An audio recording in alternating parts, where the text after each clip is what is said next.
All right, real quick, people. Dame Dash's response to that leaked footage dropping of him and Jim in the streets and other members out there about to get into it. Let's check this out. That was old with him and what's his name? There's no beef, right? That's just old, yeah. I mean, put it like this. When that happened, we all had it on tape a long time ago, but collectively, it just seemed embarrassing for Harlem. And, for me, family, if we truly are family, should be kept, family fight, but the rest of the world don't need to see that. Mm-hmm. I didn't think, it didn't look like it went in his favor in that moment. Mm-hmm. You know what I'm saying? But, I just felt real disrespected that he had brought some people down to even think about doing something to me. And my girl was out there, his girl was out there. But it was like some fights you just don't even be proud of. It's like being your child. So you don't be like, yo, I just spanked my kid. Mm-hmm. I'm not saying my child, but, I know him young. And it's like to see that version of him is a lot different. Like I said, his name was Jomo before Jim Jones. He became Jim Jones, but I know Jomo. So I'm not saying that's soft or whatever, but I know that version could not beat me. You know what I'm saying? And at least I had to see. But either way, as a man, somebody comes into your establishment, it'd be like someone coming in here. It was the reason why when I had a barbershop, I would feel any kind of violation in the barbershop was a violation to me. Mm-hmm. Like, this is my spot. You got to take that up. And if you did something like rob somebody in my spot, now I got to come see you. And that type of stuff would happen.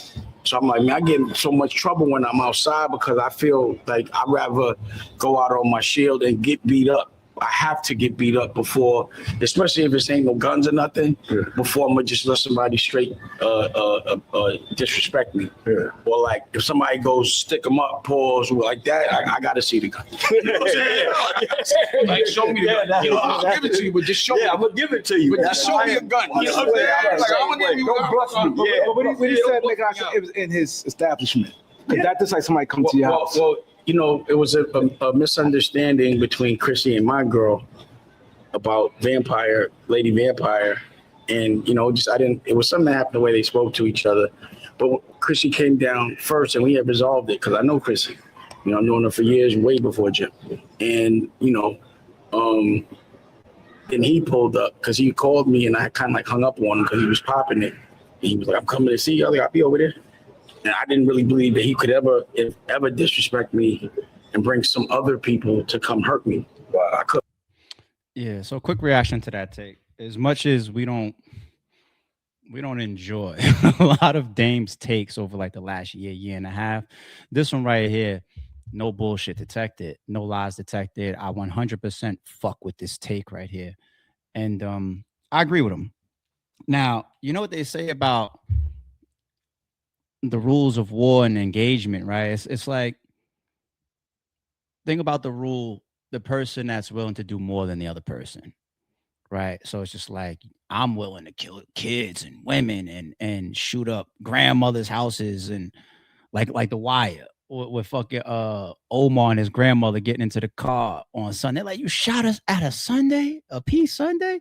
You know what I mean? Like the ability to do more than your opponent can give you an edge, right?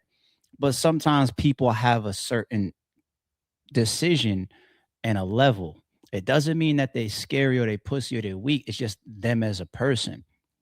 For example, there's only but so many ways I can shoot or stab a true friend. A true friend. I mean, somebody that I got love for, that I'm around, that knows my family. I know theirs. We've been in each other's personal space. The only way I can shoot you or stab you is if I feel like a loved one's life is in danger, right? Like, let's say you're trying to kill a loved one of mine, then, it's like, anyway, you're trying to kill me is another, I believe you're trying to hurt me. Like at that level, like past a physical fight, like just winning a physical fight. That's the second one. The third one is just like if you do something to like a family member, like it's not about, oh, that's my just any situations I gotta think about around my son or my daughter, right? It's that red tunnel that I talk about a lot, and nobody's exempt from a red tunnel. Okay, if you put me in a red tunnel behind my son or my daughter, Anybody could go. It's you black out. It don't matter who you are. Anybody can go. Those are like the only circumstances. Other than that, if I get into it with a loved one or friends, my body, my soul, my heart, my physical doesn't think about getting a knife or a gun for you. Same thing jumping you. I got brothers in the world, man. If my girl and a wife, that's the story that Dame is talking about, get into a discrepancy, and then I call the husband, my boy, and I'm like, yo, what happened? And me and him get to argue. He hang up on me, and I want to get over there, especially if my girl's there. I'm probably going anyway, right? So doesn't matter whatever you say on the phone, I'm heading that direction anyway, just to be involved. But you disrespect me in this moment. I'm coming to you. But it's about me and you. It ain't like, yo, such and such, such and such, such and such, and such and such, my boys, our other boy, my other violated. Let's go. I wouldn't bring a jumping or a knife or a gun to you. You know what I'm saying? Like, I just can't do it. Some people would say that that's a lack of code, a lack of morals, a lack of principles. B, you never loved me at that level. Or C, it's sucker shit because you're scared to do the dirt yourself. I'm not saying any of those is Jim Jones. I'm just saying that's where my mind goes. Those three options, if I see that type of scenario. And I would never fuck with somebody like that. We would never be the same. Even if we deaded the beef, we'd never be the same. Me and you have an issue. We got love for each other. And you pulled up on me with 3, 4, 5 people. We can never get past. We can never rebound from that ever. Ever. These 3 people could stomp my fucking head in. Stomp my fucking head into the concrete. Change my life forever. Kill me. Hospitalize me. Put me in a fucking in a coma. You brought that to me? All right. So you got to watch the people you're around, B. Somebody brings that to my block and we supposedly have love for each other, we'll never do business again, ever. Dame and Jim, we would never do business again, ever. Ever. But anyway. Let's go to this Fetty Wap topic real quick. All right. If it would have just been this, about this tweet, I would have left it alone. I don't even know her name, people. Y'all got to help me out. All you loving hip-hop people, Masika, whatever her last name is, drags Fetty Wap just hours after his early prison release. First day out and still a bitch-ass nigga, she puts. Okay, here's a tweet.